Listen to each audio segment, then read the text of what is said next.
Welcome to Simply Liminal. My name is Stacy. This is my daily 2-card reading for Sunday, February 25th, 2024. I can't believe how close we are to getting to the end of this month. February has just flown by. February is a funny month anyways because it's short and it always goes fast, but this is a leap year, so we actually have a February that gives us 29 days. Still, it's going fast. It always does, but it seems like time is moving quickly.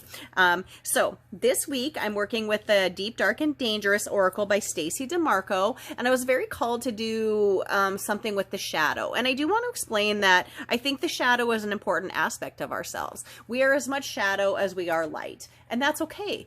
Human nature is about duality, and we need to have one. We can't have one, I guess, without the other. And we need to make them work together. And also shadow work is something that can help us figure out kind of our subconscious things we might not even understand about ourselves, like, you know, why we react with anger or sarcasm or impatience, or where we can be condemning of people, perhaps. Doing shadow work can help us understand why we act like that and maybe help us not act like that, you know, or be a little bit better. You know, if you walk into a tunnel, it's going to be dark, but you keep working your way through it. You're going to learn something about yourself. You're going to see the light at the other side, and you're going to come out brighter for it. So this deck that Stacy DeMarco has put out is one that I use for my own personal shadow work. It's kind of become my go-to work for shadow work. I have a couple others that I use for shadow work, but she says here, and this is a deck that deals with kind of monsters and things that are sometimes scary, but she says here, there's great beauty and power in darkness. What if by stepping into the realm of the monsters and the things that go bump in the night, what seems twisted and dangerous is actually a torch that leads us out of the darkness and into divine wholeness. One of the reasons I love this deck is for that reason, because there is a lot of guidance for us here. Now, I will continue to do a 2-card reading where I look at the energy of the day and the focus of the day. Just lay these cards out here so you can see them. This is a shiny deck. Oh, there's that shine I was talking about, which is actually kind of a nice message to remind us that even when we are in the darkness, there's always a little bit of a light. Even if it's shining, just there glimmering on the edges.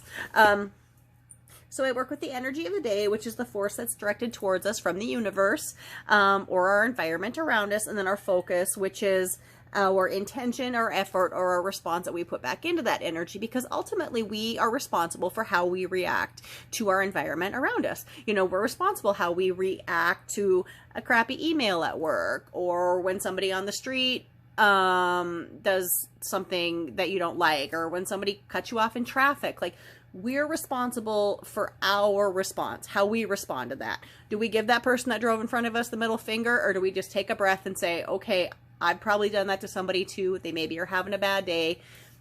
We are responsible for how we react. So I think these cards can help us with that immensely. Now, before I start these readings, I always open a circle of light and love and protection around myself that extends to everyone who is watching this reading, no matter when it is, whether it's today, tomorrow, next week, or next year. And I truly believe that no matter when you come to these readings, that there's something in that message for you that day, whether the date matches the date that you're looking at stuff or not. So I firmly believe that, that you are protected, that this message is for the collective, just as much as it's for me, because I am part of the collective. So I take a lot away from these messages as well. Okay, let's look at the energy of the day. There's our energy card and our focus. All right, so I will say this is an intense deck, and so all of these readings or messages might seem intense, but I was really guided strongly towards this deck, and so I think that maybe the energy of this week is just going to be intense, and this is exactly the medicine that we needed. So let's take a look at this card. All right, I'm going to pronounce this wrong, I have no doubt. Mormolakia. I have never drawn this card for myself, so I am unfamiliar with it. But this is a very interesting beast here. It looks like a dog, perhaps, with flame energy on it. But the message here is service, which does kind of make sense if it is a type of dog, because humans and dogs have a very interesting relationship. Companions for tens of thousands of years, probably hundreds of thousands of years. Honestly, we just have lost so much in our fossil record. But service. We are in service to dogs and they are in service to us. But this is the energy coming at us. Now, I'm going to read a little bit from the energy or from the book here because I am unfamiliar with this card or even what this is. So I want to give us the best possible chance to understand what this message is today. So it says here, the Mormolokia were female dragons of the underworld associated with the goddess Hecate. The term can be translated to mean terrible wolves. I've never heard this phrase before, and I am quite familiar with the goddess Hecate. So I am vastly excited about this message. It says here, there was confusion about what the Mormolokia actually were. Many scholars believe that they could be benevolent, as say the boogeyman used to scare children into being good, or completely at the other extreme, blood-sucking shapeshifters who preferred young men to eat. Remembering that the dark goddess such as Hecate had their stories twisted for the negative once Christianity washed over the continent, the truth of the Mormolokia may have been somewhere in between. Hecate was said to have control over dogs and wolves, and that canines of all kinds barked when she was near. This alone would atone for the fact that Hecate may have had wolves or wolf-like creatures working with her. She may too have had demons, which were benevolent creatures, not I'm sorry, I pronounced that wrong. She may too have had daemons, which were benevolent creatures, not demons, working with her to assist her in revenge or justice. These may have been terrible to look upon, or it may have been terrible to feel their wrath. If indeed the Mormolokia were monsters they were made out to be, these women who were vampiric and took the form of beautiful seductresses, then their victims may not have been all love and light either, which is interesting. Not always is being in service easy. Not always is finding justice easy. So, actually, the Hecate card is the card before this in the book and has come up for me a couple times. This card, of course, is for the collective today, but the energy is service. So we have a demonic, perhaps shape-shifting dog, loyal to the goddess of Hecate, the goddess of the crossroads and the tied to the underworld, but also to the stars and to the earth and the ocean. She was so much and is so much. So this message today is service coming at us. Now, let me read what this actually says. And I apologize if I'm pronouncing this wrong. Mormolokia, service. It says service does not just mean servitude. Service should not be blind or bind you. Do not give your time to people who do not appreciate you. Justice will be done.